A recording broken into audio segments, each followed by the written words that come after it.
Khordha block अंतर्गत नंदपुर ग्राम पंचायत कार्यालय परिसर में पल्ली रे प्रशासन कार्यक्रम सह ओडिशा रे बीजेपी सरकार 2 वर्ष पूर्ति अवसर में एक भव्य सभा एवं जन अभियोग शुणाणी शिविर अनुष्ठित हो जाइछि। एही कार्यक्रम में स्थानीय जनसाधारण बहु संख्यार जोगदी सरकार विभिन्न जनकल्याणमूलक योजना संपर्क में अवगत होगा सहित निज अंचल समस्या और अभियोग गुड़िक प्रशासन सम्मुखें उपस्थापन करते।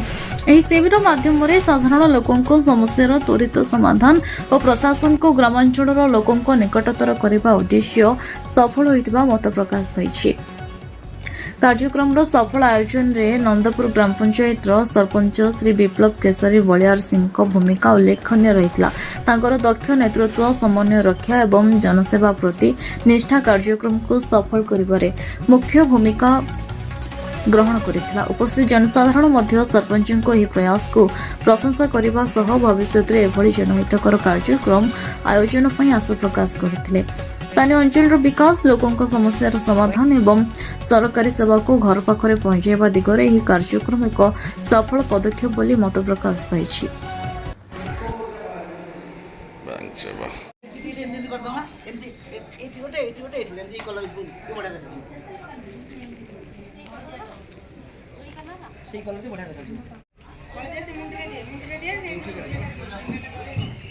सेमती नाई रे से जेमती करूछु सेमती नंदपुर पंचायत रे पल्ली प्रशासन द्वितीय थर पर होची कौन कहबे ता विषय प्रतिक्रिया कौन पल्ली प्रशासन नंदपुर ग्राम पंचायत रे समस्त जनसाधारण ए पल्ली प्रशासन अर्थ प्रशासन केमती आसी जनसाधारण पाखे पहुँचो से सरकार सुव्यवस्था को यशस्वी प्रधानमंत्री नरेंद्र मोदी एवं यशस्वी मुख्यमंत्री मोहन चरण माझी सरकार निर्देश अनुसार प्रत्येक पंचायत रे प्रति मासर सोमवार पल्ली प्रशासन केमती पल्ली रे पहुँची जनसाधारण पल्ली रे थिबा लोक मानकर तांकर प्रतिभा को किभली भाव में सरकार पाखरे एवं राज्य स्तर एवं देश स्तर में पहुँचाई प्रशासन आसी समस्त दुख सुख बुझापी आज ये व्यवस्था यह द्वितीय थर बर्तमान नंदपुर ग्राम पंचायत रे चली। सरपंच महोदय से सुचारू रूपे परिचालना करुँच समस्त लाइन डिपार्टमेंट अधिकारी वृंद एवं कर्मचारी वृंद सम्मानीय बीडीओ एवं सम्मानीय एबीडीओ एवं सीडीपीओ समस्ते आसी डाक्तर समस्त लाइन डिपार्टमेंट अधिकारी आसी पल्ली रे पंचायत जरिया रे पंचायत कार्यालय मध्य होइथिबा समावेश को ठीक भाव लोकंकर माने जनसाधारण असुविधा सुविधा को बुझी एवं सरकार पाखे पहुँचे तार सुविधा तार सफल करने ये व्यवस्था करा जायछि। सरकार निर्देश को एठी पंचायत सरपंच सुचारू रूपे परिचालना करता मुझे उपाध्यक्ष हिसाब से पंचायत समितिर धन्यवाद दूची कारण 22टी पंचायत रे मुझे बुलूची सबु पंचायत रे पल्ली प्रशासन चली दीर्घ वर्ष धरी 1.5 वर्ष धरी वर्तमान सरकार निर्देश अनुसार पल्ली प्रशासन चली। प्रशासन केमिति जो सरकार लोक मैंने जनसाधारण दौड़ी जाऊे खोर्धा एवं जिला ऑफिस की ब्लॉक ऑफिस की तहसिल ऑफिस की से तहसिलदार ठू धरी बीडीओ ठू धरी समस्त लाइन मेडिकल अफसर धरी समस्त आसी पल्ली रे पहुँचते पल्ली रे अर्थ पंचायत रे पहुँची ये पंचायत थिबा जनसाधारण सुविधा असुविधा को नजर को नहीं किभली भाव में असुविधार सम्मुखीन होता समस्या को समाधान करने सरकार निर्देश को सुचारू रूपे पालन कर। मो ना विप्लव केशरी बलियार सिंह नंदपुर ग्राम पंचायत सरपंच कौन कहबे आज पल्ली प्रशासन आपण पंचायत आज पल्ली प्रशासन द्वितीय राउंड आमर ये पल्ली प्रशासन में आमर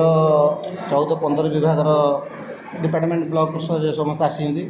एथारे भी आमर 100 रु ऊर्ध्व वयोज्येष्ठ लोक मैंने व्यक्ति मैंने आसिक ये उपस्थित अच्छा कहीं आम पंचायत प्राय 90% काम आगुरी गला थर भी कही एथर भी कहूँ काम सरी जाइए जेहेतु पल्ली प्रशासन समस्त डाकिकी खाली पल्ली प्रशासन नुह आज भी आमर सरकार 2 वर्ष पूर्वर तांकर जो 2 वर्ष जहाँ कराई से समस्त आम लोक मानू डाकिकी आज से सभा कर आयोजक होती ये सभार 2 वर्ष भितर सरकार जहाँ कथा देते कथा पूर्ण करी कहीं 3500 टका कहते भिन्नक्षम व्यक्ति 3500 टका करी 10 किलो चाउल कहते भी चाउल दिया आरंभ हो गली 4 दिन है मुंड बेसा चाउल ता सहित भत्ता किसी लोकंर पाई आ कि अल्प रही जाइए आसब भत्ता अंत्योदय गृह योजना बहुत लोक घर आम पंचायत पाखापाखि 40 लोक 2 वर्ष भितर आम 40 जन व्यक्ति को 40 जन व्यक्ति को आम अंत्योदय गृह योजना ଘର ଦିଆହେଇଛି। ଆଉ ଆର ମାସରେ ଆହୁରି 10-15 ଜଣଙ୍କ ପାଇଁକା ଅନ୍ତର୍ଜୟ ଯୋଜନାରେ ଗୃହ ଦିଆଯିବ। ଅନ୍ତର୍ଜୟ ଯୋଜନାରେ ତା ସହିତ ଆମର ଅନ୍ତର୍ଜୟ ଗୃହ ଯିବା। ଆଉ ଯେଉଁ PMAY ଘର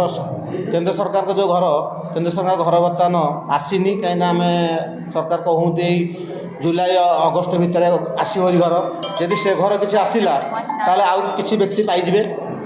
ତା ଅସୁବିଧା ରହିବନି। ତା ସହିତ ଆମର ପଞ୍ଚାୟତରେ ରାସ୍ତାଘାଟ ଯାହା ବି ଥିଲା